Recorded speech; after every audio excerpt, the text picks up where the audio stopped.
Last night I saw the movie Blade Runner 2049, and what I can say is, wow. What a masterpiece. And this isn't the, you know, fanboy, oh, I like the original talking here. This is, oh, this is a new movie. This is a sequel, and most sequels are utter shit. Can we establish that fact? Sequels usually don't match up very well. We have Denis Villeneuve, I don't know how to say his last name. I'm just gonna call him Dennis V.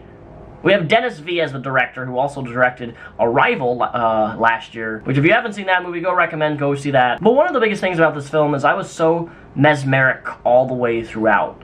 Like every scene, the cinematography is outstanding, if not one of the best cinematography films of the year, hands down. And what can I say about this director is that he knows how to do science fiction. He knows how to direct very well. In this movie, I became aware of somebody who I had no idea about, Ana de Armas, and wow, I think I have a new top girl on my list of one of the most attractive females I've ever seen in my life.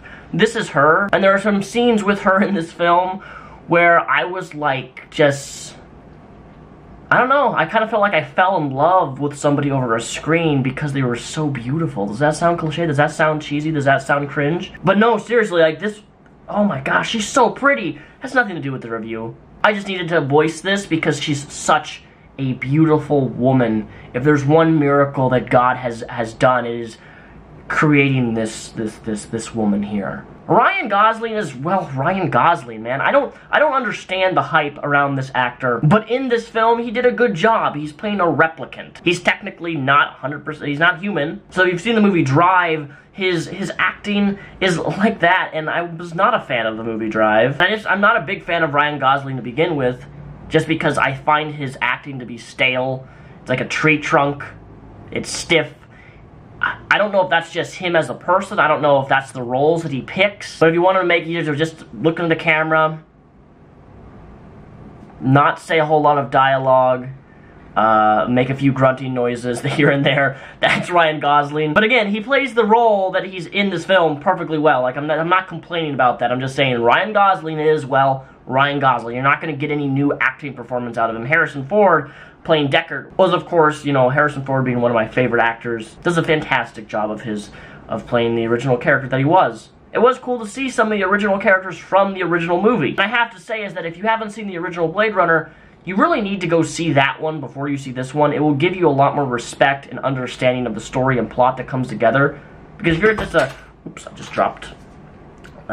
If you come to this film not seeing the previous one, you're going to be a little bit confused, but most of all, you're not going to be able to appreciate how well done this film actually is, and there's going to be things in the story that are just going to kind of confuse you. The cinematography, every shot of this film had me, like, I was so captivated by it. I was sucked in, like, I couldn't notice anything around me, just the story, the visual effects were outstanding, of course.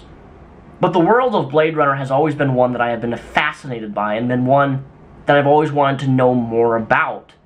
I definitely felt like this film left so much open near the end, and this is kind of a potential spoiler, so if you don't want to hear this, click off. There are still a lot of questions, and by a lot more, I think more questions are raised at the end of this movie than the previous one. It leaves you asking questions, philosophical questions, but most of all, it makes you want to see more of a third movie. I want to see a third movie. There's a particular scene in this film about the revolution and the uprising of hidden replicants, and replicants that are in hiding, that I feel like a third movie could be made out of this. Whether or not they do, I don't know. This is a film that I actually want to go back and watch it again, because there's a lot of things in this which I don't think that I caught, because there's a lot of subtle hints, subtle things here and there, which ultimately I think connect the plot. And the plot's really good from what I understand of it. The story is captivating, and that's something that a lot of films I feel like don't really have nowadays, is a engaging story that makes you want to know what happens next. And this was definitely one of those films like, what's gonna happen? What's happening? What's happening? What's happening? If you're going into this film expecting a full-on science fiction action movie, you'll be very disappointed. This is not that. Think of the original Blade Runner, but improved and even better than the original. Another thing that I really liked about this movie is it kind of explored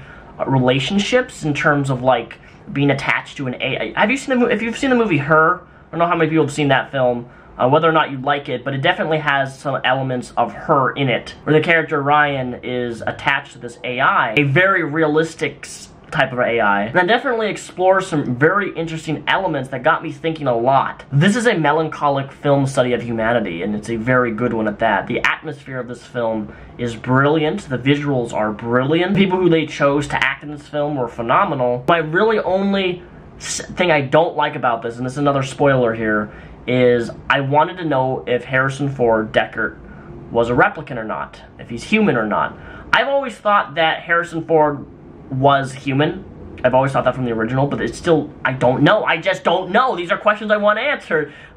There's so much stuff in this film which leaves you asking more questions, and maybe they do this intentionally to make people talk about the film more. I don't know, but it definitely kind of leaves you wanting answers, and I don't feel like it delivers a lot on having those answers answered. So like if you're going in here expecting like a lot of the things from the first movie to be answered, don't be too disappointed. All in all, if you want to see a phenomenal science fiction film from the director who directed Arrival, you're gonna like this film. But again, please see the previous film before you see this one. It's definitely vital for understanding and respecting the movie and seeing the movie more of what the potential it has for a sequel and why the film is so good.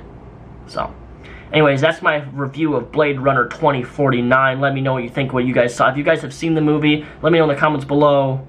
Did you like it? Did you not? Till next time, I will see you guys in a few days, and have a great rest of your Friday.